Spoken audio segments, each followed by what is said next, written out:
Bonjour à tous, merci de nous rejoindre aujourd'hui. Donc, nous sommes ensemble pour une toute petite heure pour parler de notre chère et belle langue française. Donc, je suis avec Bernard Cerchiglini. Vous avez beaucoup de choses dans votre CV, donc je vais essayer de résumer tout ça. Vous êtes un éminent linguiste, ancien recteur de l'Agence universitaire de la francophonie, membre de l'Oulipo, ancien directeur des écoles au ministère de l'Éducation et l'auteur d'une vingtaine d'ouvrages sur la langue française. Alors logiquement, Éric Orsena devait venir aujourd'hui avec nous, mais il est souffrant, il est au fond de son lit avec 39 degrés de fièvre, je vous donne tous ces détails. Donc on lui souhaite un prompt rétablissement, mais nous avons Julien Soulier qui a vu de la lumière et donc il a décidé, ou en tous les cas on l'a obligé à venir, qui est un expert au projet Voltaire et qui est lui aussi l'auteur de nombreux ouvrages, notamment Les Pourquoi du français chez First. Donc, Éric Orsena, Bernard Cerchiglini, vous publiez un livre à quatre mains avec Éric Orsena sur les mariages et les voyages de la langue française. Est-ce que vous pourriez nous expliquer un petit peu comment est né ce livre, Les mots immigrés?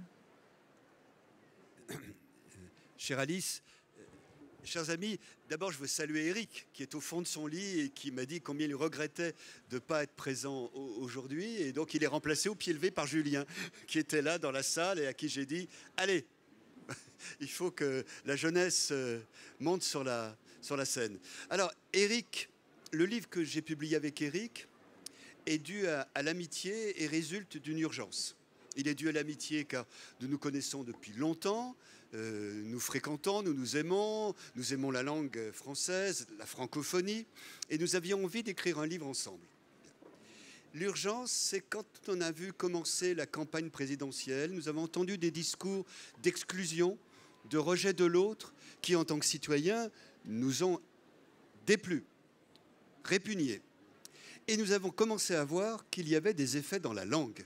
Vous savez, Michelet disait, la France, c'est d'abord la langue française. Et si on se fait une conception étriquée de la langue, refusant l'autre, refusant l'ouverture, c'est la conception de la France qui est étriquée. Donc nous nous sommes dit, il faut très vite écrire un livre d'amour de la langue française, dans sa générosité, dans son ouverture, dans la façon dont elle s'est nourrie d'autres langues et d'autres mots. Et puis, nous avons pris ce thème. Ensuite, il ne s'agissait pas de faire un livre savant, même s'il est nourri de savoir et de science. Il s'agissait de plaire, et de plaire à tous. Et Éric, vous savez, a écrit de m'admirables contes sur la langue, à commencer par La grammaire est une chanson douce, très beau livre. Et nous nous sommes dit, bien, nous allons écrire à quatre mains un conte. Et je tiens, il est absent, en son absence, à lui dire ma gratitude, car c'est la première fois que j'écris de la fiction. Nous avons vraiment écrit un conte à quatre mains qui raconte les vagues susceptibles d'apport, d'enrichissement de la langue française. Les mots émigrés en ont marre que l'on critique l'immigration, que l'on refuse l'immigration, eh bien, ils se mettent en grève. Et donc, ils ne servent plus. Et, eh bien, tout le monde devient muet, car il n'y a que des mots émigrés en langue française. Et justement, on s'aperçoit à la lecture de votre livre qu'il y a un éloge de la diversité. Et donc, le français n'est pas vraiment français. Julien Soulier, est-ce que vous voulez prendre la parole sur ce sujet-là? Oui, alors... Tout d'abord, je voulais m'excuser pour remplacer comme ça au pied levé Éric Orsena. J'ai un petit peu plus de cheveux, mais un petit peu moins de culture, un petit peu moins de bagou que lui. Donc veuillez m'en excuser au préalable. Oui, vous pouvez l'applaudir. Hein. Non, mais c'est gentil, merci. Oui, la langue française. Alors, moi, j'ai longtemps enseigné le latin et le grec, pour ce qu'il en reste. Ça aussi, c'est un autre de mes credos, mais... Voilà. Et effectivement, la langue française s'est construite à partir d'influences extérieures. Les premiers, on va dire, à nous avoir, enfin, à être venus, c'est ceux qui ont donné le nom à notre langue. Les Francs, le français et la France. C'était une tribu germanique. Et avant ça, les Gaulois, les Romains, enfin voilà. Donc, de tout temps, on va dire, à partir du moment où le latin est tombé un petit peu en quenouille, de tout temps, évidemment, le français s'est nourri, a été irrigué en profondeur par les voisins et par les langues étrangères. Alors oui, justement, on se rend compte, justement, dans votre livre, que les seuls mots qui seraient en vérité à 100% français sont les mots gaulois. Or, aujourd'hui, en langue française, il ne reste que 150 mots de gaulois. À titre de comparaison, c'est 350 moins que les mots arabes en langue française. Bien sûr, vous savez, Éric et moi, nous trouvons odieuse la recherche des souches, de l'origine. Et pour le dire en tant que citoyen, nous l'avons dit en tant qu'écrivain et linguiste. Nous avons dit qu'il n'y a pas de souche de la langue. Ou alors, elle est infime. On pourrait dire que la base, c'est du gaulois. Et encore, cher Julien, parce que les Gaulois, les Celtes, sont arrivés 5 siècles avant Jésus-Christ. C'est récent. Au total, le seul mot qui ne soit ni latin, ni franc, ni arabe, ni gaulois, qui soit vraiment préhistorique, venu avant tout le monde, c'est peut-être le mot caillou. Donc nous avons inventé un monsieur Caillou qui répond au téléphone vaguement parce qu'il est dans une caverne. Donc s'il y a un mot souche, c'est peut-être le mot Caillou. Après, le celte, 5 siècles avant Jésus-Christ. Mais il ne reste pas grand-chose du celte. Et même si les mots celtes ne faisaient pas grève, que pourrait-on dire? On pourrait dire ruche, tonneau, cervoise, braguette. Même pas miel, qui est latin, même pas braguette. Et donc on imaginait un deuxième tour de la présidentielle, le débat auquel nous avons assisté l'autre jour. Imaginez le débat, et soudain les mots font grève. Et par exemple, une candidate qui n'aime pas les émigrés, qui n'aime pas les mots, ne pouvant dire que cervoise, alouette, ruche, braguette. C'était un peu gênant pour elle. Et donc, nous avons imaginé de rappeler que la langue française est une très grande langue, elle s'est nourrie d'autres langues. Et il reste très peu de mots, peut-être 150 mots. Alors, les gens très favorables aux Gaulois montent jusqu'à 300, 500, c'est normal. Mais même avec 500 mots, il reste très peu de mots gaulois. Les mots d'origine arabe sont beaucoup plus nombreux. Un de nos grands amis, Jean Pruvot, a publié un livre au titre provocateur, « Nos ancêtres, les Arabes ». Oui, alors justement, pour revenir un petit peu sur le gaulois, c'était une langue qui ne s'écrivait pas, ce qui explique aussi sa déperdition et sa disparition assez rapide. J'imagine qu'il y a plein de lecteurs d'Astérix ici. Je ne sais pas si vous vous souvenez, mais Panoramix refuse de donner la recette magique de sa potion magique. Ça explique justement pourquoi est-ce que le gaulois a fini par disparaître. Bien sûr, nous avions quelque chose dans la tête en écrivant ça. Nous avons raconté que les Romains, dans leur empire, n'ont jamais interdit les langues locales. Pas du tout. Ils se sont contentés, si j'ose dire, d'ouvrir des écoles, des routes, une administration, d'être une civilisation prestigieuse. Oui, percevoir quelques impôts aussi. Et percevoir quelques impôts aussi. Et en quelques siècles, les Gaulois fortunés d'abord, et puis les autres, sont passés du côté de la civilisation prestigieuse et ils ont peu à peu abandonné le gaulois. Nous avions dans la tête de rappeler qu'il faut faire attention. On peut abandonner sa langue au profit d'une langue qui est prestigieuse. Nous pensons à la façon dont, en France, certains se mettent à parler anglo-américain dans leur métier, dans leur profession et bientôt dans leur vie. Donc nous disions à nos lecteurs, le celte s'est éteint comme une autre langue pourrait s'éteindre. Et d'ailleurs, le latin qui nous est parvenu n'est pas le latin qu'on parlait dans la rue, mais plutôt le latin littéraire. Ah oui. Oui, bien sûr, il y avait deux latins. En gros, il y avait le latin que parlait ou qu'écrivait Cicéron, César, dans lequel on disait écus, par exemple, pour cheval. Et puis, il y avait le latin des soldats, des marchands, des voleurs, dans lequel, pour cheval, on disait caballus. Et ce sont ces marchands, ces militaires qui se sont retrouvés au contact des Gaulois. Et donc, quand les Gaulois ont emprunté des mots latins, eh bien, vous imaginez qu'ils ont plutôt emprunté les termes qu'ils entendaient. Donc, le français s'est construit à partir d'un latin, on va dire, ce qu'on appelle le latin vulgaire, qui ne veut pas dire grossier, mais qui veut dire du peuple. Vulgus, en latin, c'est le peuple. Donc, c'est à partir d'un latin populaire. La tête, par exemple, que vous connaissez en latin, sans doute, c'est caput. Eh bien... le latin familier utilisait le mot testa qui, en gros, serait l'équivalent de la caboche aujourd'hui. Voilà, et c'est à partir de là que nous avons pris le mot, le latin tête, qui est devenu tête en français, mais ça dépend des langues. Hein. En espagnol, on dit la cabeza, donc là, c'est plutôt caput, ça dépend des langues. En italien, je crois qu'ils ont gardé aussi, comme nous, testa. Voilà, mais ça dépend des langues romanes. Selon les langues romanes, nous avons emprunté plus ou moins de termes familiers au latin. C'est la cafetière, le testa. C'est ça, la cafetière, la caboche, c'est ça. Ça désignait en fait une poterie en latin, testa. Puis après, on le voit parmi les voyages de la langue française, vous citiez les francs. On s'aperçoit aussi que la langue a évolué avec la guerre, le commerce, la culture notamment avec la langue arabe dont on parlait tout à l'heure. Il nous apporte l'algèbre, la chimie, le zéro, la maroquinerie, la jupe, l'orange, toutes sortes de mots. Comme ça. Oui, ce que nous voulions montrer, c'est que les langues sont des organismes vivants et des organismes qui échangent, qui se nourrissent l'un l'autre, qui apportent. Et dans une partie du livre, nous rappelons que le français a donné beaucoup de mots aux langues étrangères, à commencer par l'anglais, nous en parlerons peut-être. Mais le français s'est nourri, et en particulier au Moyen-Âge, c'est la civilisation arabe qui avait recueilli la civilisation antique. Le savoir grec était passé plutôt du côté des Arabes, des grandes bibliothèques, des grands savants. Et ce savoir, il est passé par l'arabe. Et beaucoup de mots d'origine savante, comme l'algèbre, l'arithmétique, sont des mots arabes. L'alcool, parce que l'alcool, on s'en sert en chimie, ainsi de suite. Donc on a énormément de mots qui viennent de l'arabe, par la science, par le confort aussi. On connaît le goût des civilisations arabes pour les salles de bain, le confort, ainsi de suite, le hammam.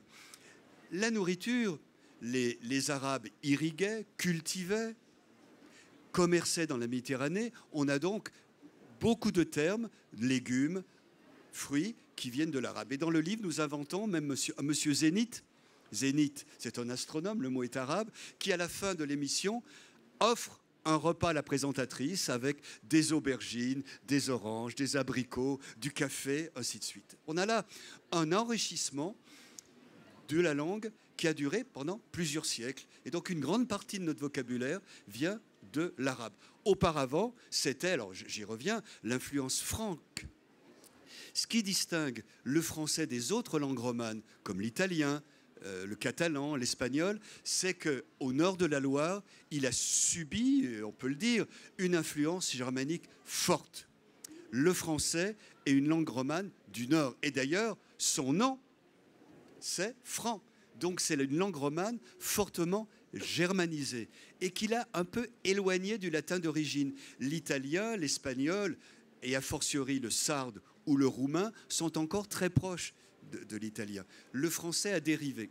Et comme il a dérivé, ça c'est une autre chose, une autre affaire, il a dû construire ses propres lettres de noblesse. Il y a une recherche du latin perdue, mais ça c'est une autre histoire. Mais c'est très important parce qu'au XIXe siècle, on était toujours entre deux guerres avec les Allemands. Les linguistes ne reconnaissaient pas tellement l'influence germanique. Il faut la reconnaître, elle est présente dans les sons, le lexique, ainsi de suite. Et tout le vocabulaire féodal, le gant, le haubert, le haume, meurtrir, le mot guerre, etc., vient d'une langue germanique. On va faire un petit bond dans le sang, dans le temps. Avec l'italien. Je voulais juste donner, si je peux, un exemple qui est intéressant de la différence entre les langues d'Oil, donc au nord de la Loire, et les langues d'Oc, et de l'influence franque. C'est alors sur le lexique évidemment, mais aussi sur la prononciation. Vous savez que les gens de la moitié nord, par exemple, pour un verre d'eau, on dit bien un verre. Dans le sud, on dit plutôt un verre d'eau. On a ce E. Eh bien, ce E qui est prononcé un petit peu dans le sud et qui n'est plus prononcé dans le nord, eh bien, c'est dû à l'influence franque. Parce que les Francs, en fait, qui étaient des Germains, accentuaient fortement la syllabe qui était déjà accentuée en latin. Pour vous donner un exemple, par exemple, rosa, en latin, la rose, eh bien, les latins accentuaient déjà rosa. Et quand les Francs sont arrivés, ils ont accentué ça encore plus fortement. Donc, rosa. Et quand ça a évolué, eh bien, le A s'est affaibli en E. Et dans la moitié nord, on n'a plus prononcé le E. On a dit rose. Alors que dans la moitié sud, on a continué à garder ce E. Donc, ce A qui est devenu E. Et ça a donné rose. Et la différence que l'on peut faire entre tous ces mots féminins qui sont en E en français, c'est pour ça qu'il y a tant de mots féminins en français qui se terminent par un E, c'est dû au A latin qui s'est fortement affaibli à cause de l'influence des Francs. Et en revanche, vous avez gardé ce A en italien et en espagnol parce que l'influence des Francs a été beaucoup moins visible dans ces deux langues romanes. Et Julien a raison d'insister, le latin en Gaule a donné deux langues. Au nord, une langue qui a subi une influence germanique ou qui en a bénéficié, et c'est le français. Et au sud, l'occitan. D'une façon générale, il faut faire l'éloge des langues régionales, bien sûr. c'est un patrimoine du pays, mais faire l'éloge de l'occitan, qui est l'autre langue romane en France et qui a donné tant de mots aux Français. À commencer par le mot le plus beau, le latin amorem a donné en français ameur, qui a disparu. Et il a donné en occitan amour. Grâce au le mot troubadour. amour, c'est de l'occitan. Grâce au troubadour. Grâce au troubadour. Et donc, il faut bien voir, il y a tout un apport de la langue. Alors, la salade, la dorade, l'amour, ainsi de suite. Il y a 2 langues romanes en France, 3 avec le catalan. C'est donc un pays qui appartient à la romanité. Et malheureusement, la spécificité du français a tendance à l'isoler. Je crois qu'il faut rappeler que nous sommes plurilingues en France et que nous devons énormément au troubadour et nous devons beaucoup à l'amour, n'est-ce pas, Julien? C'est vous qui le dites, Bernard. Et en continuant avec l'amour, donc vous écrivez que jusque vers 1960, l'italien a le plus enrichi le français. Et vous citez d'ailleurs une anecdote assez intéressante avec Montaigne, Montaigne à qui on doit la douche. Oui, jusque dans les années 1960, c'est l'italien qui a donné le plus de mots aux Français. Parce que c'est en Italie qu'on a inventé le plus de choses. Dans le domaine de la musique, de l'art, de la cuisine, c'est évident. Mais dans le domaine du confort, par exemple. Et Montaigne, au cours de son voyage en Italie, à Lucques, je crois, est conduit au bain. Il a l'habitude de prendre les bains. Mais il rentre dans une pièce qui est pourvue de tuyaux fixés au plafond, percés, d'où coule de l'eau chaude. Et là, on pousse Montaigne là-dessous et il trouve ça formidable. Il est sous l'eau, et il se met à chanter, naturellement. Montaigne devait chanter sous la douche. Il se savonne, il est heureux comme tout. Et dans son journal, il raconte qu'il a pris ce que les Italiens appellent, cette chose merveilleuse, una doccia. Una doccia. Et il dit, j'ai pris une douche. Et c'est la première attestation du mot douche. Donc, mes chers amis, quand vous chantez sous la douche le matin, pensez à Montaigne. On doit à Montaigne la douche italienne qu'il rapporte d'Italie, avec tant d'autres mots. On doit d'ailleurs aussi nombre de mots à l'hébreu, donc on leur doit le cidre. On doit aussi la meringue à la Pologne et le kayak aux Esquimaux. Oui, alors nous nous sommes amusés dans notre récit. Nous avons des personnages qui, chaque soir à la télévision, viennent présenter une langue. Et donc, il y a monsieur Jardin, qui est le franc. Il y a Madame Indigo, qui représente les mots espagnols. Il y a Monsieur Panache, le joli capitaine italien. Et on parlait de quoi là à l'instant? Voilà. Et donc, nous parlions de tous les représentants des grandes langues, Monsieur Panache, Madame Majorité pour la langue anglaise. Et puis, nous avons voulu aussi faire un défilé. Un soir à la télévision, défilent 120 personnages qui viennent représenter les langues qui ont parfois donné un mot. Une langue bantoue a donné chimpanzé. L'Iroquois a donné un autre mot. Le kayak vient de l'Inuit. Et nous avons imaginé ce défilé des 120 langues qui ont apporté. Le malais a donné le thé qu'il avait emprunté lui-même aux Chinois. Il y a donc toute une série de langues qui ont parfois donné très peu de mots. L'hébreu, outre les mots comme Hosanna, Alléluia, etc., l'hébreu a donné scandale et cidre, ce qui n'est quand même pas mal. Notre langue s'est nourrie d'idées, d'objets dénommés par des mots que nous avons adoptés et adaptés. Et c'est un enrichissement. Oui, là, ce que tu dis, c'est intéressant parce que, pour revenir un tout petit peu, je reviens un tout petit peu en arrière sur l'italien, on avait déjà à l'époque des gens très haut placés qui rouspétaient contre la vogue, même la vague, enfin le tsunami, un mot japonais, le tsunami, à l'époque ils disaient pas comme ça, hein, le tsunami des italianismes, et qui rouspétaient parce que la cour était accro aux italianismes, et je crois que c'est Robert Etienne, il me semble, qui rouspétait parce que on disait Henri Etienne. On disait plus, on disait soldat par exemple, on ne disait plus host, on disait l'armée. Voilà, donc tous ces termes qui viennent de l'italien, parce que l'italien nous a évidemment donné beaucoup de termes, la cuisine, l'architecture, la peinture, la musique, mais aussi des termes qui concernent la guerre. Donc on et souvent, il faut bien voir que c'était l'armée moderne qui venait d'Italie. Regardez, la vieille chevalerie, mot français, a été remplacée par la cavalerie, mot italien. Le vieil embûche est devenue l'embuscade. Et il y a une modernité de la guerre qui vient de l'italien. Au fond, nous avons bénéficié, si j'ose dire, dans ce domaine, des Francs à partir du 5e siècle et de l'Italie à partir du 16e.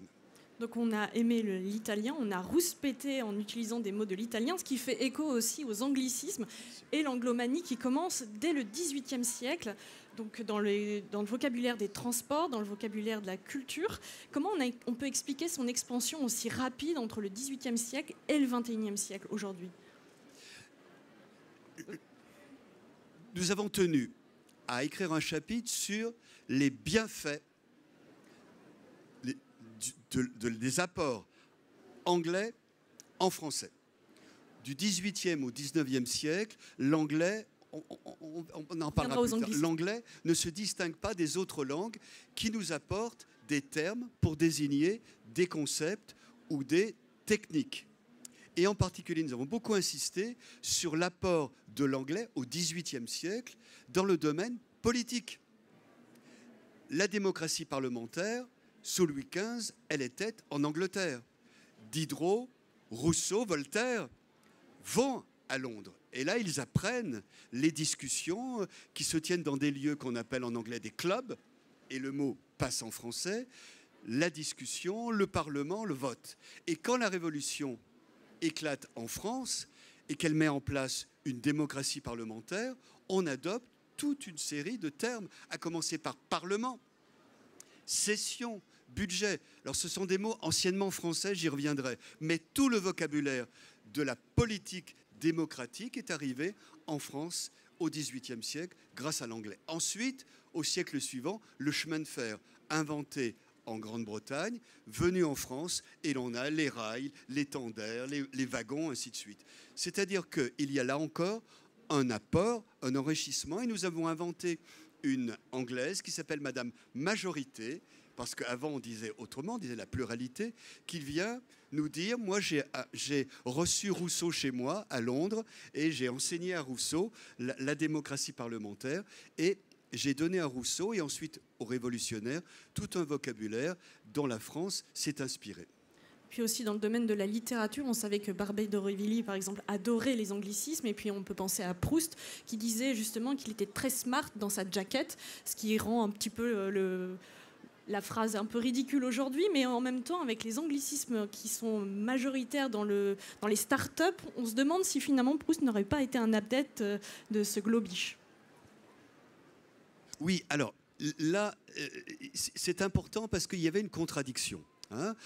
Nous faisons l'éloge de ces langues qui ont nourri la langue française, y compris l'anglais au XVIIIe siècle. Et donc j'ai parlé toutes ces langues, pas des langues asiatiques. On a beaucoup de mots qui viennent du chinois, du japonais, du coréen actuellement, mais parce que des idées ou des mets ou des recettes de cuisine en proviennent. Et donc nous faisons l'éloge de toutes ces langues. Mais Éric et moi, nous sommes fortement opposés à l'arrivée d'américanisme issu d'une langue américaine pauvre, internationale, une langue de la finance et de l'économie qui s'impose aux Français. Contradiction? Pas du tout. Nous insistons dans le livre sur le mot enrichissement. Or, ce que nous pensons, Éric et moi, et je pense que Julien sera d'accord avec nous, c'est qu'en ce moment, des mots américains viennent pour prendre la place de mots français, transparents et clairs, dont on se sert. C'est donc un appauvrissement. C'est pas le grand remplacement, mais le grand enrichissement? Alors, naturellement, nous parlons toujours du grand enrichissement. Du grand enrichissement. Or, le globish, cette langue de la finance internationale, cette langue des aéroports, cette langue d'une certaine technicité économique, est une langue pauvre, très pauvre, et qui obscurcit notre langue. Je prends un exemple. Récemment, j'ai fait une chronique pour la TV5, je fais des chroniques sur le mot compliance. Je vois apparaître le mot compliance. Même un ancien Premier ministre de la France vient de publier un rapport sur la compliance. Qu'est-ce que c'est que la compliance? Personne ne connaît. Personne ne connaît. Moi, je connais la conformité d'une entreprise concernant le droit. Je connais son éthique. Je connais son respect du droit. Tout terme bien français, bien clair. Mais si je parle de la compliance de l'entreprise, on peut me vendre n'importe quoi. La compliance ne m'apporte rien. Au contraire, elle me fait perdre des mots que je connais et qui me permettent de dire s'il y a conformité, respect ou éthique. Donc, utiliser compliance comme font beaucoup de gens en ce moment, c'est un appauvrissement de la langue française. Il n'est donc pas de contradiction dans l'ouvrage que j'ai publié avec Éric. Julien Soulier, qu'est-ce que vous pensez de ce que vient de dire Bernard Cerquiglini? Je suis tout à fait d'accord avec lui. Non, mais c'est vrai qu'il faut garder un petit peu une espèce de mesure, de modération et se dire qu'effectivement, il y a un anglais qui nous enrichit. Et puis, il y a ce qu'on appelle l'anglo-américain qui, là, en général, appauvrit et impose aussi une certaine vision du monde, une certaine vision, par exemple, du monde du travail. Moi, je déteste, par exemple, le terme coach parce que nous avions accompagnateur, mentor, entraîneur. Maintenant, il y a des coachs partout. Donc, ça masque, en fait, ces termes-là qui appauvrissent effectivement la langue, qui appauvrissent la pensée et qui, je trouve, qui appauvrissent aussi la société. Donc, on est quand même un petit peu submergé par ces termes. Donc, il faut faire le tri et le départ entre des termes comme sandwich, des termes comme ça dont on a besoin parce que le concept n'existe pas, et puis des termes qui viennent évincer des termes français bien installés. Et à ce moment-là, j'ai l'impression, alors pour reprendre un anglicisme, mais que nous n'avions pas en français, que ça relève plus du snobisme, voire aussi peut-être d'une certaine volonté de manipuler le langage et donc de manipuler les gens derrière, que ces emplois de certains anglicismes. Après, effectivement, ce qu'on peut dire aussi, c'est que le français n'a pas été avare en enrichissement de l'anglais. Hein. Et certains mots comme par exemple manager, qu'on utilise à tort et à travers, ou challenge, sont à l'origine des mots français. Il y avait aussi le coach dont parlait Julien remplace le moniteur, l'animateur, le professeur, l'instituteur. Pourquoi? Sans aucun profit. Et en plus, le coach, c'est l'ancien coche, c'est-à-dire le cocher. Donc, c'est un mot français. Et il y a énormément de mots que l'on croit anglais qui sont des mots français. Le coach, le budget, c'est la budgette, c'est la bourse. Le bar, le bistrot. C'est à l'origine la barre en fait du comptoir sur laquelle on s'appuyait. Et même flirter. Flirter qui vient de to flirt, c'est-à-dire de compter fleurette. Et donc, pourquoi se prendre de passion pour des mots anglais qui sont en fait des mots français? J'entends des gens parler de challenge. C'est un challenge. Bon, on a épreuve, défi, mais on a tout simplement challenge, le vieux mot challenge qui est passé à l'anglais. Et donc, si vous voulez dire c'est un challenge, bien prononcé à la française. On a tout de même réussi à créer des mots aussi qui n'étaient pas américains ou anglais, en l'occurrence, avec l'ordinateur, par exemple, qui était une création des commissions d'enrichissement à la langue française. Et à ce titre, il faut rendre à César ce qui est à César. C'est les Québécois qui, effectivement, essaient systématiquement de remplacer, de trouver des termes bien français, souvent bien formés d'ailleurs, à la place des anglicismes comme courriel pour mail. Moi, j'aime beaucoup le pourriel, c'est-à-dire le spam, hein, donc c'est le courriel qui est pourri, le pourriel qui est à la fois un mot valise et puis deux mots valises comme ça qui sont successivement créés. Mais tu vois, Julien, logiciel a été créé de toutes pièces par une commission de terminologie. C'est monsieur Philippe Renard qui a proposé logiciel. Ce jour-là, on voulait franciser software. Il y avait 54 propositions. C'est la proposition Or, qui croirait que logiciel a été inventé? Je me rappelle, je peux raconter une anecdote. À l'époque, le président de la République était François Mitterrand. Vous n'étiez pas né. Et j'étais délégué général langue française et François Mitterrand me dit « Alors, vous aidez à créer des mots, c'est très bien. Citez-moi un mot que vous avez créé. » Alors, pas modestie, je cite un mot créé par un de mes prédécesseurs. Et je lui dis « Monsieur le Président, l'organisme que je dirige a créé logiciel. » Et là, je vois Mitterrand se fâcher, me dire « Logiciel? Mais non, logiciel, c'est un mot de la langue, c'est un mot naturel, personne n'a inventé ça. » Et il est parti furieux. J'ai fâché François Mitterrand. Mais j'avais gagné, car si François Mitterrand, le président de la République, pensait que logiciel était un mot inventé par la langue elle-même, nous avions gagné. C'est au fond, quand on invente un beau mot, eh bien, il ne faut pas être vaniteux, parce qu'on a l'impression qu'il a été créé par la langue elle-même. Et le logiciel est parfait, et il a créé didacticiel, ludociel, ainsi de suite. Toute une série. Moi, j'aime beaucoup actuellement, vous savez, on parle beaucoup de click and collect, et je crois que c'est Riyad Satouf qui avait proposé le click et rapplique. Et je trouve ça formidable. Ça sonne bien. Parce que l'avantage qu'ont souvent quand même les mots anglais, c'est à la fois leur brièveté, buzz, et puis leur aspect frappant. C'est vrai que buzz par rapport à bouche à oreille, qui est, je crois, la recommandation. Moi, j'aime bien ramdam. Alors ramdam, oui. Mais c'est pas mal. Mais c'est vrai que les mots comme ça, monosyllabiques, qui disent beaucoup en peu de lettres, avec des sonorités assez évocatrices, c'est vrai parfois on a du mal à lutter contre ça. Et vous parlez du click and collect. C'est vrai que pendant la pandémie, il y a aussi eu le mot confinement. Les Italiens ont utilisé le mot lockdown. Donc vraiment, ils ont pris l'anglicisme, le mot anglais, alors que nous avons repris le mot confinement, qui était jusque-là assez rare. Je m'en vaudrais de critiquer la langue italienne, mais j'avoue qu'elle est pas mal influencée par l'anglais en ce moment. Et elle fait partie des langues qui ont utilisé lockdown. Or, remarquons que pendant la pandémie, le français a créé tout un vocabulaire indigène.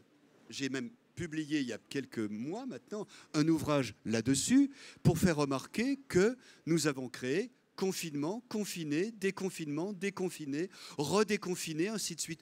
Toute une famille française a été créée et adoptée très vite. Et de même que l'on a utilisé de nouveau les couvillons, un vieux mot de la langue. La pandémie a montré une bonne santé de la langue française. Elle n'a pas eu recours à des anglicismes, très peu, 2 ou 3, pas plus. Elle a créé un vocabulaire et à mon avis, ça veut dire qu'il y a eu une réaction sociale en France.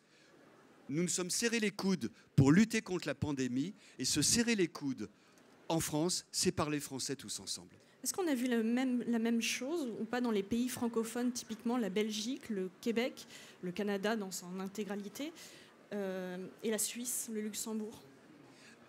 Globalement, il y a eu une réaction francophone. Globalement. Alors, bien sûr que le Québec n'a pas utilisé d'anglicisme, car c'est impensable. Vous savez, le Québec, parfois, francise à outrance. Je me rappelle une fois un de mes amis québécois qui me parlait de son nouveau site et qui m'a dit il tourne sur fenêtre. Il tourne sur fenêtre. Il voulait dire il tourne sur Windows. Voilà. Là, c'est un peu excessif parfois, mais c'est sympathique. Donc, il n'y a pas eu d'anglicisme, pas trop en Belgique, pas trop non plus. Je crois que la francophonie a bien réagi contre la pandémie. Alors aujourd'hui, est-ce qu'on peut dire que la langue française est moins française que francophone? Julien, question difficile. Oui, question difficile. C'est vrai que ce qui va nous remettre un peu à notre place, nous, Français de France, c'est que finalement, nous sommes largement minoritaires maintenant parmi les francophones. 65 millions, voilà, bon, si on compte la Belgique. Si on compte effectivement la francophonie, nous sommes largement minoritaires, nous les Français de France. Et je crois que les projections démographiques annonceraient que la langue française deviendrait peut-être la deuxième langue au monde d'ici à 50 ans en raison de la vitalité de l'Afrique. Donc, effectivement, il faut s'ouvrir à la francophonie. Je pense que c'est très intéressant. Il y a des termes moi, que j'adore, notamment des termes québécois. J'ai enseigné dans le Nord-Pas-de-Calais, donc j'ai repris des termes, la wassingue, donc la serpillière, la drache, la verse. Voilà, il m'est arrivé de reprendre des termes, des tournures aussi, qui sont utilisées en Belgique et que j'aime beaucoup. Donc oui, je pense que là encore, c'est un enrichissement et il ne faut pas se refermer sur la langue franco-française, on va dire. Et donc, l'adversaire, ce n'est pas seulement le globish international, c'est le purisme aussi. Je crois qu'il faut aimer la langue française vivante, généreuse, ouverte au monde, en dialogue. Et si un mot québécois est bien formé et est utile, il est français. Et par exemple, voilà. Divulgaché. Pardon ? Divulgaché, qui est en fait l'équivalent du spoiler. Mais une fois encore, spoiler, qui est un ancien mot qui vient du latin. Voilà, de spoliare, qui a donné aussi spolier. Donc finalement, une fois encore, les Anglais, on ne l'a pas forcément dit, mais je pense que si les mots à la période de la Révolution française ont été aussi facilement appropriés par la langue française, c'est qu'en fait, ils sonnaient bien, ils sonnaient français. Parlement, ça nous rappelle parler. Révolution avec le sens donc pas de révolution astronomique, mais de la révolution en politique. Eh bien, ça sonne tout à fait français. Donc tous ces termes-là, vote, ça sonne très français. Voilà, tous ces termes-là ont été adaptés en français parce que l'anglais qui les avait créés à partir de racines latines ou même de mots français. Clémenceau disait « L'anglais, ce n'est jamais que du français mal prononcé ».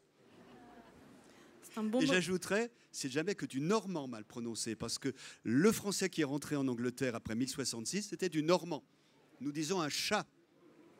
En Normandie, on dit un cas, d'où l'anglais cat.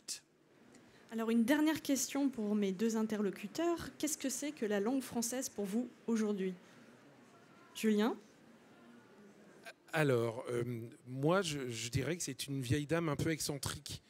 Alors là, on déborde un peu du vocabulaire, mais moi, je sais que je suis un petit peu peut-être un psychopathe des mots, mais j'adore toutes ces petites particularités, ces petites difficultés, alors qui souvent peut-être constituent un traumatisme pour certains d'entre nous, d'entre vous.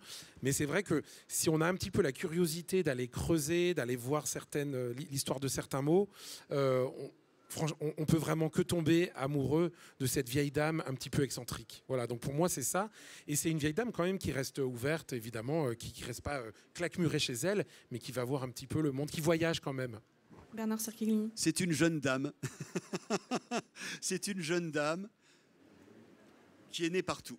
Voilà, c'est une langue mondiale. C'est une langue de culture, de science aussi, bien sûr, hein.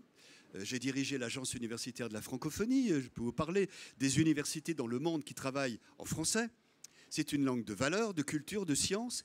Et c'est une jeune dame aussi, excuse-moi, mais c'est vrai que allez vous promener dans les rues de Dakar, de Montréal, de Bruxelles, allez vous promener à Hanoï, on entend du français, un français vivant. Donc, n'ayez pas peur, ne soyez pas snob. Il n'y a pas que l'anglais dans la vie. Il y a quelques langues internationales comme l'anglais, l'espagnol, le brésilien et le français. Il est vivant. Simplement, il faut faire confiance à cette langue. Il faut la suivre. Elle danse, elle chante, elle rit. Eh bien, rions avec elle. Voilà, c'est le mot de la fin. Merci à tous d'être venus aujourd'hui. Je tiens vraiment à remercier Julien Soulier qui n'avait rien préparé. Je l'ai pris au dépourvu vraiment à la sortie du Salon du Livre. Merci encore Bernard Cerquiglini pour tout.